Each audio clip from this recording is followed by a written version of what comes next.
Nasaktan. Yung 15 yun na. 18 ngayon. 3 days. Hmm. Tayo ka. Nahirapan pa si Bossy. Unang punta namin dito yung kanyang frozen shoulder. Hanggang patagilid. Hanggang patagilid. Unang kaso niyang nilapit dito, frozen shoulder. Sige. Hanggang patagilid. Kumusta na yung frozen shoulder mo? Wala namang frozen shoulder na, kaya lang itong dito, kung minsan yung may tukod ako na masakit. Wala nang frozen shoulder, pero minsan, May tukod, yung sa pagtatrabaho niyo yun. Oo, yun. Pagtatrabaho niyo yun. Relax na. Workaholic.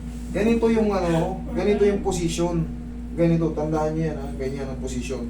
Pag mag-a-adjust kayo sa balakang, ganito. Pero siyempre, hindi nyo kailangan sobrang lakas ng tulak. Relax Lagi lang. papapress. Ganun lang, Lagi nagpapapress yung likod.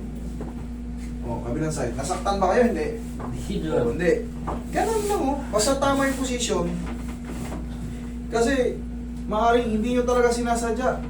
Makaparang niya sa akin, sabi ko hindi ko alam. Ganito tandaan nyo yung position na yan, ganyan, Tapos ang tulak niyan, relax lang, Huwag nyo, ang palagi nyo sabihin sa huwag mong labanan. Huwag mong labanan. Dapa. Huwag mong labanan. Dapa. Yan.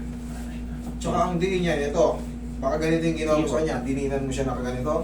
Wait lang Baka yung dininan mo sa kanya, pag ganyan, Yung ginaya ko yung stand, yung Pag ganito? pinatabi ko. Pag ganito? Oo.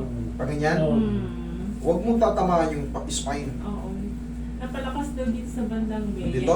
Dito. Dito na palakas. Dito, pag dito masakit, dito ang diin yan, dito. Relax lang. Yan, dito. Pag dininan mo yung pinakamasakit, pilay ka talaga. Pero syempre, hindi kayo marunong nun Yan, ginagawa yan. Yan. Hindi, kahit anong diin, hindi ka nasasaktan. Kasi hindi ko pinapatamaan yung mismong buto.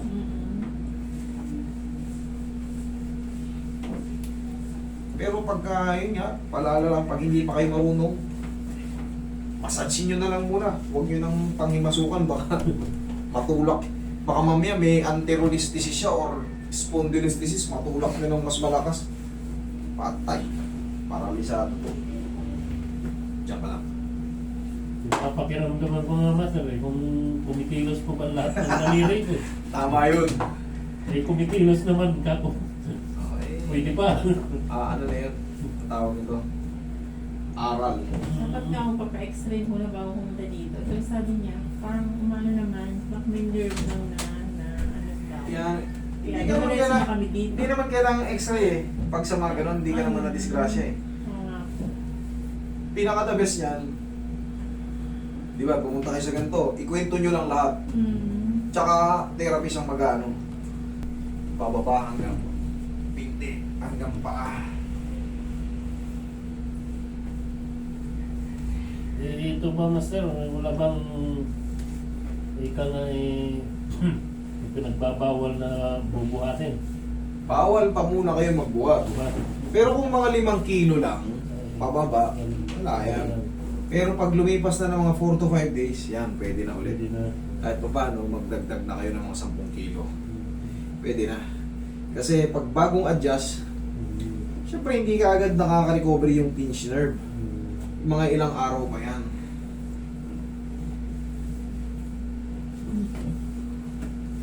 Pero sana, wag naman sana kayong madudulas.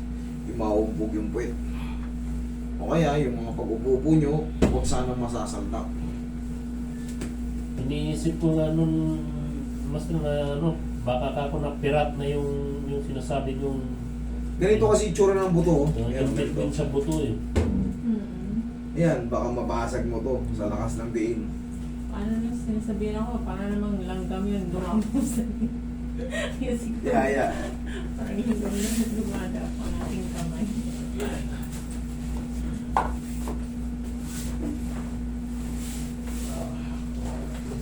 Mano na. Oo, unti-unti yan sumisingaw. Oo, mano na Pwede po kilos. ito nyo. Oo. Kita ko, nakakapwersa na. Madali ng ano, kailangan nyo lang dito eh. Kaya kahit gabing-gabi na kagabi, humabot pa kami. Inhale. Exhale. Kaysa naman pagagalaw nyo sa iba, tapos sumablay. Hindi. Tapos tsaka kayo pupunta ulit dito. Hindi. Naku naman. Kasi madali lang sa totoo lang, madali lang mag-adjust yung mga dislocate. Pagka talaga marunong ka, madali lang. Pero yung ganito, yung mga lower back pain, sa tingin ko dito ako lamang. Kasi kabisado ko yung mga bone structure natin, yung anatomy niyan, yung explanation. Tsaka yung pagtatansya dyan, parang sa tingin ko doon ako lamang sa kanila. Pero sa marami nang sobrang gagaling, marami nang magagaling. Sa totoo lang, marami nang magagaling. Pero pagka mga ganito ang kaso nyo, kung galing na kayo sa akin, huwag nyo na pasubok sa iba, baka mamaya mag-aya rin kayo sa iba na bumalik dito. Master, nalamog ako ni Master. Kumbaga kasi Master, Kasi mas malapit tested na. Kahit naman malayo, siguro. Actually, nag-ano sa amin yung... May nandyan sa inyo sa Cavite. Meron nga. Dami yan sa Cavite.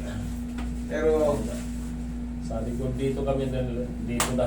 kita nyo, ang maraming pasyente dito na madalas ko ina-announce, mga Caviteño. Kahit marami dyan nag-ano. Ay, 3 na kapawis ang biyahe na. Yun lang. 3 na kapawis.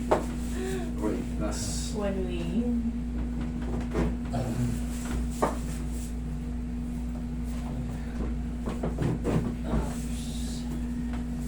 Sige, sir, upo ka. Kaya na? Oo, di kaya na. Ano na yan? Gaya na nung una, hindi siya makabuhat ng diretso. Kailan mo sadusad pa. Dito na, kabisado nyo na to Kabisado nyo na ako Galing na kayo sa akin before. Pangatlong beses na nga ito. Ako nga, pat ba ito? Oo. Simula nung February, March nitong taon, tapos ngayon. Yung una, yung sa akin. Kumusta na kayo? Yun nga lang, Yung dyan. sabi nyo, hindi mo naman pwedeng hilahin kasi nga baka hindi ako makalakad. Ay, yung maliit yung sampa nyo. Parang baka maputol yung ganyan, yung ulo. Yung ligaments ba, sabi mo?